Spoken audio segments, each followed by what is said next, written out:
Hi friends, అందరికీ నమస్కారం. Welcome to my channel. ఈరోజు మన ఛానల్లో మరొక కొత్త రెసిపీ వచ్చేసి మటన్ కర్రీని చాలా రుచికరంగా ఏ విధంగా వండాలో చూద్దామండి. చాలా సింపుల్గా, ఎక్కువగా మసాలాలు వేయకుండా మటన్ కర్రీని చాలా సులభంగా చేసుకోవచ్చండి. ఈ మటన్ కర్రీ నార్మల్ రైస్లోకైనా, చపాతీలోకైనా, బగారా రైస్లోకైనా చాలా రుచికరంగా ఉంటుందండి.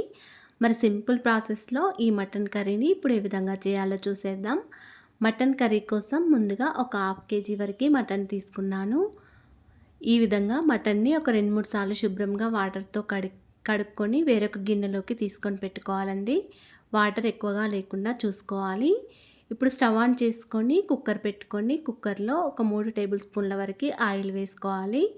ఆయిల్ వేడయ్యాక ఒక 3 పచ్చిమిర్చి ఈ విధంగా కట్ చేసుకొని వేసుకోవాలి.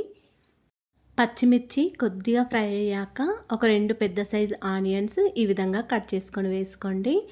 ఆనియన్స్, పచ్చిమిర్చి వేశాక కొంచెం పుదీనా వేసుకొని ఒకసారి కలుపుకోవాలి. ఆనియన్స్, పచ్చిమిర్చి కొద్దిగా ఫ్రై అయ్యాక ఒక 2 టేబుల్ స్పూన్ల వరకు అల్లం వెల్లుల్లి పేస్ట్ వేసుకోవాలండి. ఆనియన్స్ అనేవి మటన్ కర్రీలో ఒక 2 పెద్ద సైజు ఆనియన్స్ ఉంటేనే కర్రీ అనేది గ్రేవీకి చాలా బాగుంటుందండి. అల్లం వెల్లుల్లి పేస్ట్ 2 టేబుల్ స్పూన్ల వరకు వేసిన తర్వాత అల్లం పచ్చివాసన పోయే వరకు ఒకసారి బాగా కలుపుకోవాలి.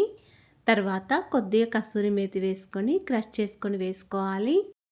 తర్వాత ఒక పావు టీ స్పూన్ వరకు గరం మసాలా వేయాలి. అలాగే ఒక హాఫ్ టీ స్పూన్ వరకు పసుపు కూడా వేసుకోవాలండి. ఇలా గరం మసాలా పోపులో వేస్తే చాలా రుచికరంగా ఉంటుందండి మటన్ కర్రీ అనేది. ఈ విధంగా పసుపు, మసాలా వేసిన తర్వాత మళ్ళీ ఒకసారి బాగా కలుపుకోవాలి. తర్వాత శుభ్రంగా కడుక్కొని పెట్టుకున్న మటన్ని మొత్తం ఆయిల్లో వేసుకోవాలి.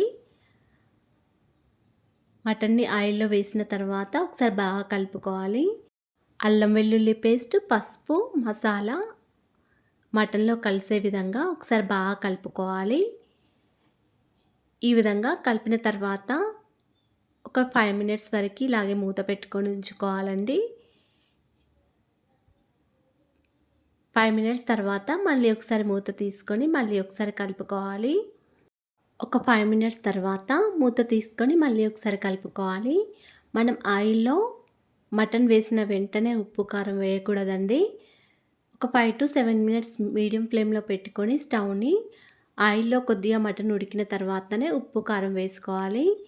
దీనిలో ఒక టీ స్పూన్ వరకు సాల్ట్, ఒక 2 టీ స్పూన్ల వరకు కారం వేసుకోవాలి. సాల్ట్ అయితే మీ రుచికి తగినంత వేసుకోండి. కారం అయితే ఒక 2 టీ స్పూన్ల వరకు కారం వేసుకోండి. మసాలాలు ఎక్కువగా వేయకూడదండి మటన్లో. చికెన్లో అయితే మసాలాలు ఎక్కువగా వేస్తే చాలా రుచికరంగా ఉంటుంది.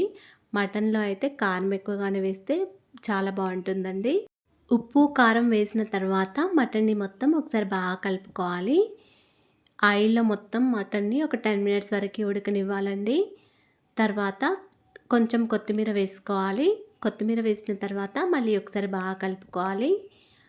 ఒక పావుగంట వరకు ఆయిల్లోనే ఉడకనివ్వాలండి. అప్పుడే మటన్ అనేది చాలా రుచికరంగా ఉంటుంది. ఇప్పుడు ఒక 2 పెద్ద గ్లాసుల వరకు వాటర్ వేసుకోవాలి. ఈ విధంగా వాటర్ వేసిన తర్వాత మళ్ళీ ఒకసారి బాగా కలుపుకోవాలి. మటన్ మొత్తం వాటర్లో కలిసే విధంగా ఒకసారి బాగా కలుపుకోవాలి. తర్వాత కుక్కర్ మూత పెట్టుకొని 6 లేదా 7 విజిల్స్ వచ్చే వరకు మటన్ని ఉడికించుకోవాలండి. మటన్ కాబట్టి కొద్దిగా ఎక్కువగానే విజిల్స్ రావాలి.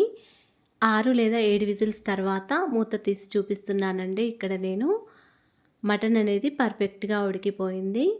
సూప్ అనేది కొద్దిగా ఎక్కువగానే ఉంది. మీకు ఇంకా కొంచెం సూప్ తక్కువగా ఉండాలంటే మళ్ళీ ఒక 5 మినిట్స్ వరకు స్టవ్ ఆన్ చేసుకొని మీడియం ఫ్లేమ్లో పెట్టుకొని ఉంచుకోండి. ఇక్కడ మటన్ అనేది చక్కగా ఉడికిపోయిందండి. కాకపోతే కొద్దిగా సూప్ ఉన్నది. మళ్ళీ స్టవ్ ఆన్ చేసుకొని ఒక 5 మినిట్స్ వరకు మీడియం ఫ్లేమ్లో పెట్టుకొని కొద్దిగా సూప్ ఇంకిపోయే వరకు ఉంచుకోవాలి. అంతేనండి. ఎంతో సింపుల్ ప్రాసెస్లో ఎక్కువగా మసాలాలు వేయకుండా మటన్ కర్రీని ఏ విధంగా చేయాలో చూశారు కదా. ఈ మటన్ కర్రీని సర్వ్ చేసుకొని కొబ్బరి పాలతో చేసిన పలావ్ చేశానండి. అది ఎలా చేయాలో నెక్స్ట్ వీడియోలో చూద్దాం. ఈ రైస్లోకి అయితే చాలా బాగుంటుంది. అంతేకాకుండా నార్మల్ రైస్లోకైనా, చపాతీలోకైనా చాలా బాగుంటుందండి ఈ మటన్ కర్రీ. అలాగే ఫ్రెండ్స్ మా ఛానల్ని ఇంతవరకు సబ్స్క్రైబ్ చేసుకోకపోతే సబ్స్క్రైబ్ చేసుకోండి ఫ్రెండ్స్. ఈ వీడియో కనుక నచ్చినట్లయితే ఒక లైక్ చేయండి అండ్ షేర్ చేయండి. సబ్స్క్రైబ్ చేసుకోండి. Thanks for watching.